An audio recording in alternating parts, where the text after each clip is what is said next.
Two men dressed as police walked into a Boston museum at 1 a.m. and handcuffed the guards. It was March 18, 1990, a night like any other in the quiet, historic city. But everything was about to change. This wasn't just any museum. It was the Isabella Stewart Gardner Museum, home to some of the most valuable artworks in the world. And on this fateful night, it would become the site of the biggest art heist in history. The museum itself was an enigma, designed to mimic a Venetian palace, complete with lush gardens, intricate murals, and a loving collection that directly reflected the eccentric taste of its founder, Isabella Stewart Gardner.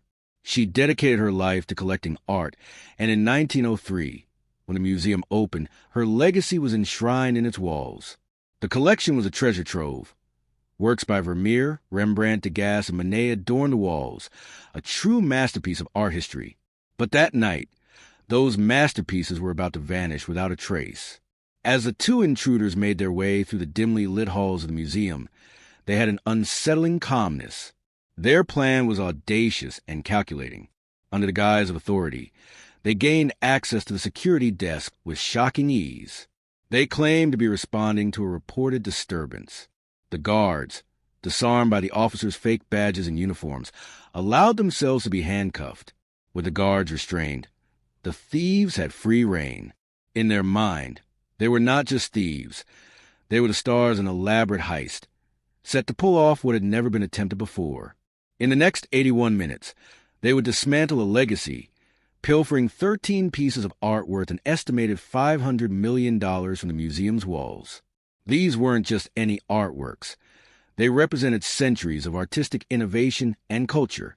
The most famous piece stolen was Vermeer's A Concert, one of only 34 verified works by the Dutch master, a painting so exquisite it was both a magnet for thieves and a heartbreaking loss for art enthusiasts. Other notable pieces included Rembrandt's The Storm on the Sea of Galilee, the only seascape by the renowned artist, and Chez Tortoni, a vibrant aghast portrait of a woman seated at a cafe. The heist unfolded with surreal precision. The robbers moved like whispers through the galleries, grabbing masterpiece after masterpiece within a few heartbeats. Incredibly, they bypassed the alarms and security systems that had seemingly failed to keep watch over this treasure. Their operation was clinical, underscored by an unsettling fact. They were never caught, and the artwork simply vanished. As alarms finally rang out, it was too late. The thieves had slipped into the night, leaving behind nothing but chaos. The following morning, the museum was a scene of utter disbelief. Like a frozen snapshot, the reality of the crime settled in. Guards still cuffed, paintings gone, an eerie silence enveloping what had once been a lively tribute to art. The aftermath was a whirlwind of media frenzy and public curiosity. The FBI stepped in and began to compile leads. They must have been so eager. Perhaps their vested interest in retrieving priceless national treasures fueled their urgency, but not one of those leads went anywhere. The world watched as theories abounded.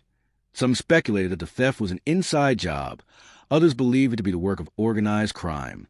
Everyone wanted answers, but no one had them.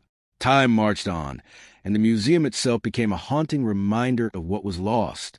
The empty frames still hang on the walls, mocking the viewers who come to admire what once was.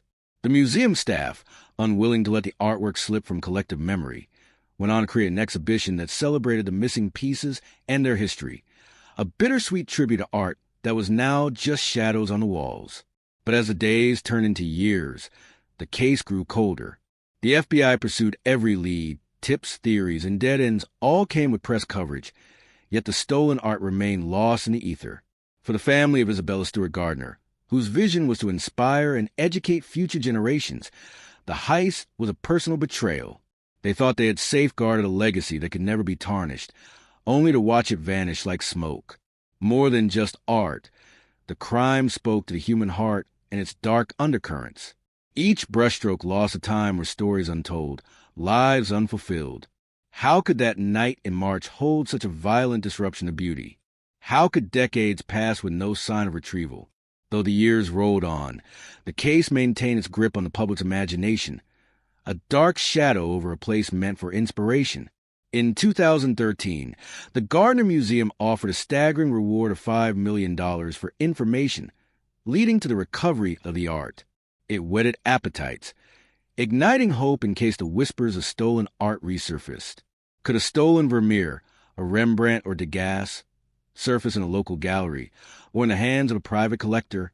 The dreams of retrieval still lingered, however faintly, in the hearts of the art community. Then, in a turn that felt like a scene from a film rather than real life, a lead emerged in 2015. A man named Carmine Romano claimed he had information leading directly to the artworks. He spoke of organized crime and the underbelly of art theft, of dark dealings that would make anyone's skin crawl. But as he became a focal point of the investigation, his story began to unravel. He failed to provide any solid evidence, and eventually his claims, once glittering with possibility, faded back into obscurity, leaving only questions swirling in their wake. Increasingly, the case took on a mythic quality. The paintings were like ghosts. Every missing piece created its own legend, feeding the public's obsession. Could they still be hidden away in private collections somewhere in Boston? Or was it more likely they had been destroyed, lost forever to a world that never appreciated their true worth? Each passing year deprived their creators of immortality, and with the chance to experience the feeling of being vital in the narrative of human history. As of today, these artworks remain unaccounted for, their absence a grim reminder that art is never simply an object. It is culture, memory, and human expression distilled into beauty. Now, every time you visit the Isabella Stewart Gardner Museum, you can't help but feel the echo in the empty frames.